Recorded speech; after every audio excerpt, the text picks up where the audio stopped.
তো দেখো বন্ধুরা, এখানে মালপোয়াগুলো ভাজা হয়ে গেছে, আর একটুখানি আছে, আর একটা হবে।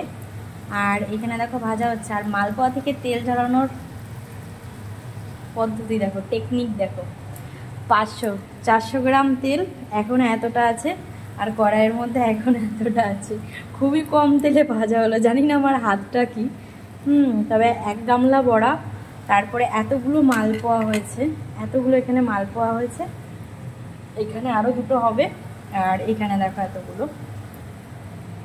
তো দেখো, এই জিনিসটা আমি আজকে নতুন করলাম, একটা খেয়ে দেখলাম, ভালোই হয়েছে, খুব খারাপ হয়নি। তো তোমরাও বাড়িতে এরকম মানে তালের বড়া যেটা দিয়ে করবে, সেটাতেই একটুখানি তাল বেশি করে দিয়ে একটু নাড়িয়ে চাড়িয়ে ওই বড়াটা, মালপোয়াটা করবে, দেখবে তোমাদেরও ভালো লাগবে। তো চলো, এই দেখো বড়াগুলো একটা একটা করে সব সাজিয়ে নিয়েছি, সরি বড়া না, মালপোয়াগুলো। আর এটাও হয়ে এসছে। তো চলো, টাটা, বাই, নেক্সট ভিডিওতে আবার দেখা হবে।